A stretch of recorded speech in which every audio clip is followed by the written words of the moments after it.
What would you say is the biggest challenge in your work? Biggest challenge in my work. Yeah, that's easy. All right, that's my pet peeve. So my biggest challenge is helping African Americans to understand the need for life insurance. All right. So I found that a challenge. I run into attitudes such as I talk to a lot of guys, men, and here's the attitude I get. I'm not going to leave all that money to my wife so she can marry another guy. All right, so I would get that all the time. So after a while, you start thinking through this stuff. Okay, so how am I going to overcome that objection? And so I would explain. I said, well, how would I think about life insurance? So I started sharing that with people. I said, listen, here's the way I look at it. All right, I want to leave my wife in a position that she doesn't have to marry the first joker that comes along that can help her pay the bills. All right, and I don't want just anybody raising my children. All Wow. right. So I'm going to put her in a position where she can take her time. And then I tell stories because I've literally, one of my first customers ever, this is crazy. I went to the house and insured them.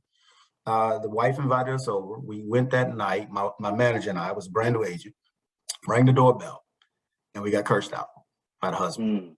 So I left with my tail between my legs and went back to the office and said, well, maybe perhaps the wife didn't explain it to this guy.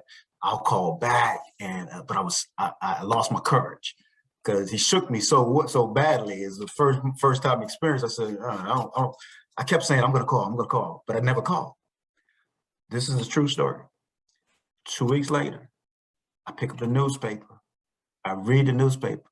This guy had a massive heart attack and he died.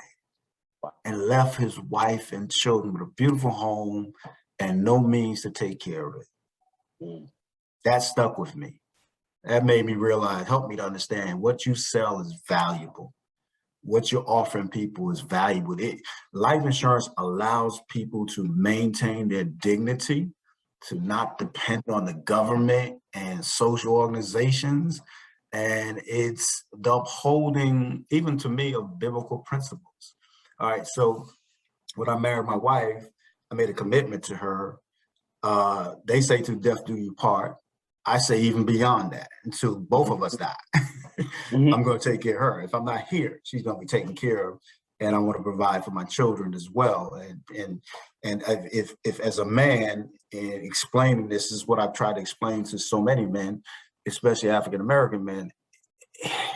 It is my responsibility. If I provided a certain level of lifestyle for my family, it would be negligent of me to die and leave them in a situation where they cannot maintain that lifestyle.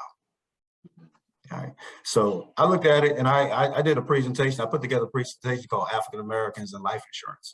And I prayed about it. I said, Lord, I got a lot of presentations from the company I can put together, but you're a creative God. And you gave that same creativity to me, helped me to put together and organize a presentation that will touch the African American community. And within that presentation, I did some study, and the research told me at the time, over 78% of African Americans have zero life insurance. I was astonished.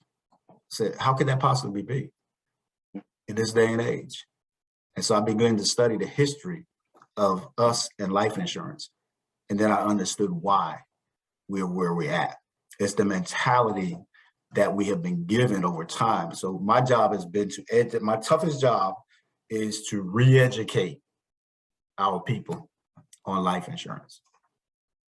The need, the value, and what it can do for you. Very important work. Very, very important work. And I am the son of insurance professionals and advisors, as you have corrected me on that. Absolutely. And the reality is that it is something that we kind of put to the side, and we don't think about until sadly it's too late and somebody's putting up a GoFundMe or what have you. And the reality is, through some very intentional planning, we can be proactive, be more proactive. And there's always historical reasons, always long-standing issues, but at the same time, how do we help the community move forward? And so, how do we break that generational curse?